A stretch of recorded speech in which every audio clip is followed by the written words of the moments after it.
At only 43, Sal Mineo found himself trapped in a moment that could destroy everything. What began as a clandestine tryst, whispered promises behind closed doors, ended in the blinding light of a police raid. Sirens cut the night, doors slammed, and shame threatened to swallow him whole. In that instant, the once celebrated teen idol, the boy who had stolen hearts and rebel without a cause, saw the fragile walls of secrecy crumble. How had Hollywood's bright young star, once on every magazine cover, been reduced to hiding in the shadows, praying not to be exposed? To understand how Sal Mineo arrived at that dangerous crossroads, we must go back to where it all began, to a small apartment in New York City, where a boy with dark eyes and boundless dreams first discovered the stage. Salvatore Mineo Jr. was born on January 10, 1939, in the Bronx. His parents were Sicilian immigrants trying to build a modest life in America. His father, a coffin maker, carried the scent of wood and varnish home on his clothes each night. His mother, passionate and protective, believed her son was destined for something greater. She enrolled him in dance and acting classes, hoping the stage would offer more than the hard labor that defined their daily lives. The Bronx of the 1942 was noisy and alive. Streetcars rattled past brick buildings. Radios spilled swing and early jazz into open windows. Kids played stickball in alleys while war headlines echoed from newsstands. But beneath the neighborhood's energy lay tension. Immigrant families like the Mineos faced suspicion and subtle prejudice. Italians were still viewed by some as outsiders, their accents mocked, their traditions misunderstood. For Sal, the stage became refuge. By the time he was 10, he was already performing on local television and appearing in children's theater productions. His dark hair, wide eyes, and natural charisma set him apart. He could sing, dance, and command attention without effort. Yet even as he discovered his gifts, society's expectations pressed hard. Boys were told to be tough, to fight on street corners, not to pirouette in dance studios. Sal endured teasing, but his mother's unwavering belief fueled him. Broadway in the late 40s was dazzling with bright marquees and velvet curtains. New York was a cultural hub, pulsing with energy from post-war optimism. Veterans returned home, couples filled dance halls, and the American dream was painted in technicolor on silver screens. For a boy like Sal, theater was more than escape. It was a promise. He dreamed of joining the actors he saw in posters outside theaters, men with broad shoulders, chiseled faces, and names already etched into legend. In his teenage years, he joined a touring company, finding work in small productions. The discipline of rehearsal shaped him, while the applause of strangers gave him confidence. Still, inside he felt the weight of difference. He was Italian-American at a time when assimilation was prized. He was sensitive in a world that demanded toughness, and quietly, he was beginning to feel desires he could not name. Urges society labeled forbidden. The cultural backdrop of the early 50s made those urges terrifying. McCarthyism targeted not only communists but anyone seen as morally suspect. Magazines warned parents to shield their children from perversion. In that climate, Sal learned early that secrecy was survival. But secrecy could not dim ambition. By 15, he was auditioning for Broadway, hoping the stage lights would outshine the doubts and shadows gathering inside him. And soon, they did. Sal Mineo's talent carried him from neighborhood stages to the glittering world of Hollywood. The boy from the Bronx was on the cusp of becoming a national sensation. Sal's break came with a role most actors could only dream of. In 1955, director Nicholas Ray cast him as Plato in Rebel Without a Cause. At only 16, Sal stood alongside James Dean and Natalie Wood, two rising stars who would become icons. The film captured a restless generation, teenagers in leather jackets, drag races under the Los Angeles night sky, whispered secrets about loneliness and desire. Plato, the character Sal embodied, was fragile, tender, and misunderstood. For many, he was the first coded gay figure ever shown on a major screen. Audiences didn't know how to name it, but they felt it in Plato's longing glances and quiet devotion to Dean's Jim Stark. The performance electrified critics. Sal earned an Academy Award nomination for Best Supporting Actor, making him one of the youngest nominees in history. Overnight, he became a teen idol. Magazines splashed his face on covers. Fan clubs formed in small towns across America. His dark eyes and gentle vulnerability set him apart from Hollywood's typical tough guys. He wasn't the rugged cowboy or the soldier storming beaches. He was the outsider. And millions of young people recognized themselves in him. The studios, always eager to shape an image, pushed Sal into roles that mirrored his breakout. He played troubled teens in films like Crime in the Streets and Somebody Up There Likes Me. On stage, he brought intensity to Broadway productions, showing that he wasn't just a one-hit wonder. In 1960, his role in Exodus alongside Paul Newman earned him a second Academy Award nomination. Critics marveled at his depth, calling him one of the most promising young actors in the industry. Yet stardom came with its own cage. Hollywood in the 50s was controlled by powerful studios and agents who dictated not just roles but personal lives. Every handshake, every photograph, every supposed romance was carefully orchestrated. Sal was encouraged to date women publicly, to smile for cameras at premieres with a glamorous actress on his arm. Behind the scenes, rumors swirled about his sensitivity, his reluctance to play the typical macho hero. Whispers, in those days, could end a career. Still, Sal rode the wave of success.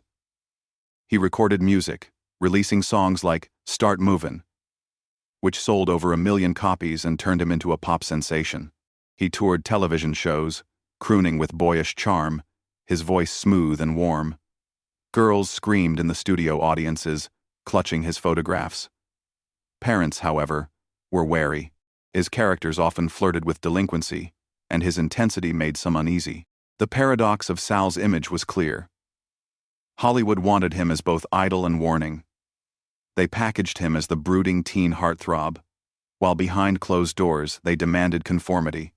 Sal, still barely in his 20s, felt the strain of living two lives. Publicly, he was the rising star. Privately, he was a young man, grappling with identity, longing, and love he could not openly claim. The pressure to perform to be perfect, masculine, and marketable was mounting. And with that pressure came the shadows of a double life that would define his next chapter. Fame brought Sal Mineo into glittering rooms, where music played softly, cigarettes burned slowly, and secrets were traded more carefully than contracts. Behind locked doors, in backyards shielded by hedges, and at parties whispered about, but never advertised. Hollywood's hidden world thrived. It was here that Sal discovered companionship, intimacy, and love that could not be shown in daylight. On the set of Rebel Without a Cause, Sal's bond with James Dean was immediate. Their chemistry on screen mirrored late-night conversations off it. Biographers have noted that Sal confessed to being deeply in love with Dean, a love that was passionate, confusing, and never meant to last. Dean's sudden death in 1955 left Sal shattered. He once said losing Dean felt like losing a piece of his soul. The grief pushed him further into secrecy, as if love itself had become dangerous. Other connections followed.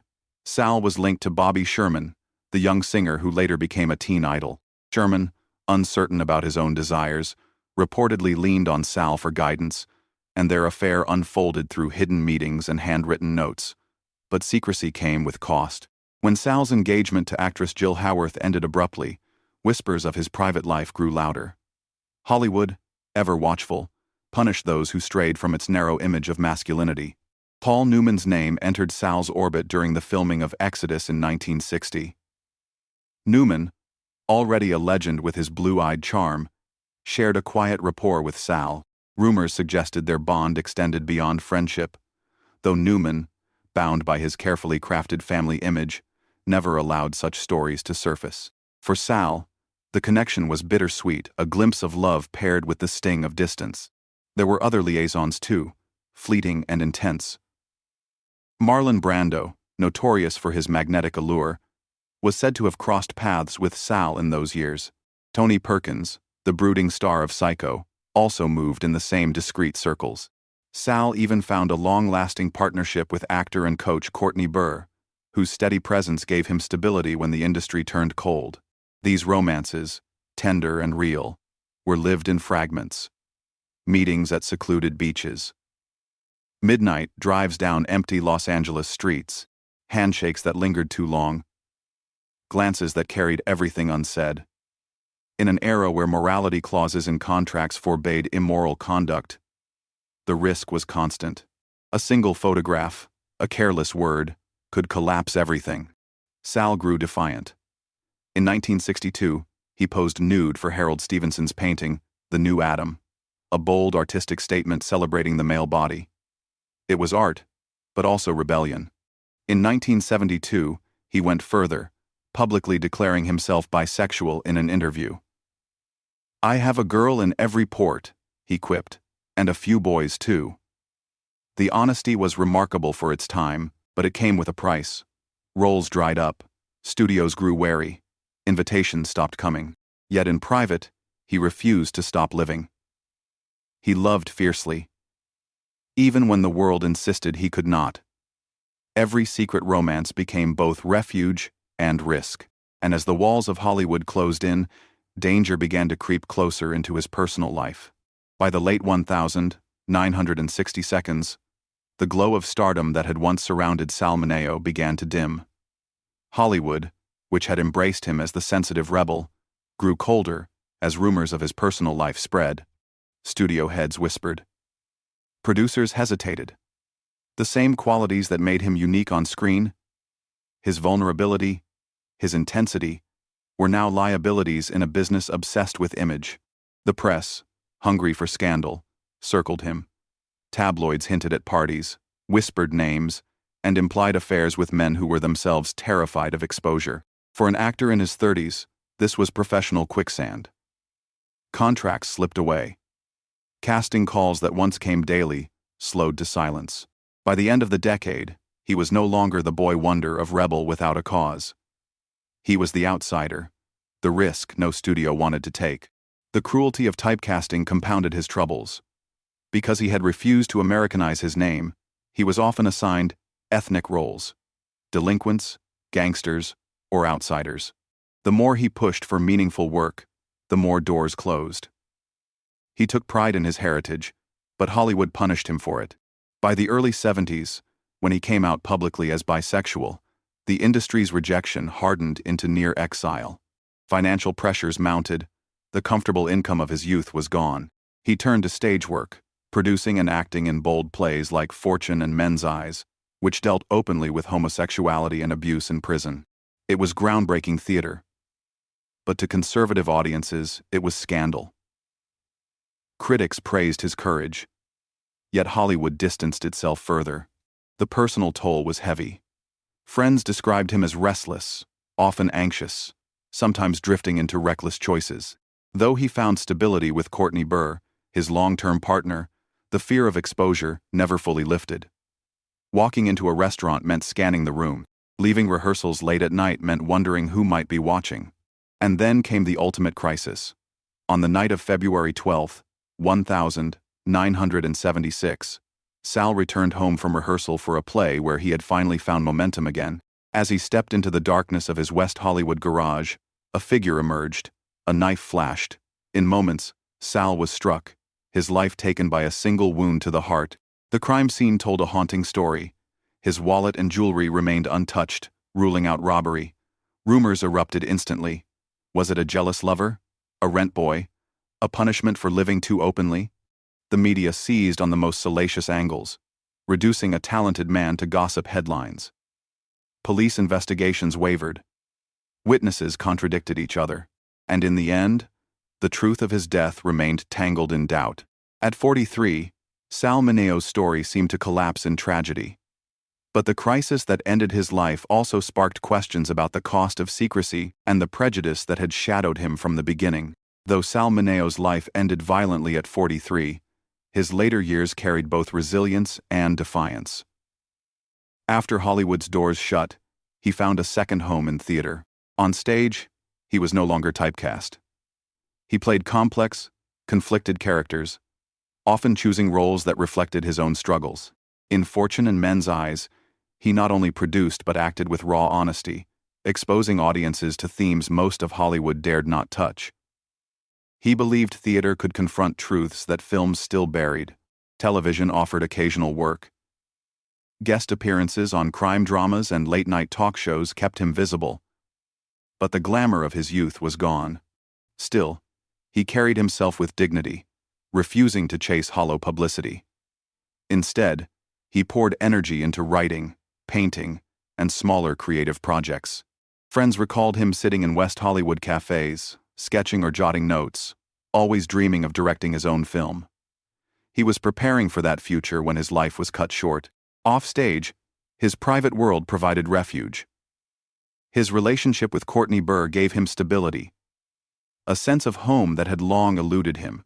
They shared an apartment, adopted dogs, and carved out a quiet life amid the chaos of Hollywood. For the first time, Sal tasted something close to peace.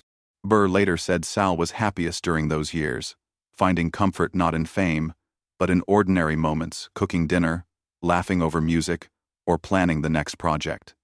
The early 1970 seconds also brought a cultural shift. Stonewall had erupted in New York, and whispers of gay liberation reached Los Angeles. For someone like Sal, who had already declared himself bisexual in interviews, the movement was both encouraging and bittersweet. He knew he had spoken too early for his time, and the industry had punished him. But he also recognized that younger actors might not have to endure the same silence. His tragic death in 1976 froze his story in a moment of mystery. Yet in the decades that followed, re-evaluations of his life began. Critics revisited Rebel Without a Cause, pointing to Plato as a landmark in queer-coded cinema. Writers called Sal one of the first actors in Hollywood to step forward and risk honesty about his identity. His bravery, once dismissed as recklessness, became recognized as pioneering. For those who knew him, Sal's legacy was personal. Natalie Wood remembered his warmth. Directors spoke of his dedication. Fans cherished his vulnerability on screen, sensing something true behind every performance. And for the LGBTQ community, his name became a symbol of both loss and courage. Today, his story resonates differently. In a world where actors can live more openly, Sal Mineo's life feels like both a warning and a gift. A warning of how prejudice can destroy, but also a gift of inspiration, proof that even in secrecy, love and authenticity matter. Sal Mineo's story is one of light and shadow. A boy from the Bronx who became a symbol of teenage rebellion, a young man who loved without apology, and an artist who dared to be himself when Hollywood demanded silence. His life reminds us of the price paid by those forced to hide, and the courage it took to speak truths that could end a career. He was not perfect. He was human. He searched for love in secrecy, carried grief too heavy for one heart, and fought to keep his art alive when the industry turned away. Yet in every performance, from Plato's longing gaze in Rebel Without a Cause to the bold theater he championed, Sal left pieces of himself that still resonate. His murder cut short a story still unfolding, but his legacy endures, in the faces of actors who live openly today, in the films that dared to show vulnerability, and in the conversations about representation that continue decades later. Sal Mineo's life asks us to remember that behind every Hollywood smile was someone fighting battles we could not see. If this story moved you, share your thoughts below. Which part of Sal Mineo's journey resonates with you most? And if you want more hidden stories of Hollywood, stories of love, struggle, and courage, subscribe and join us again, because the past still has lessons to teach, and voices like Sal's deserve never to be forgotten.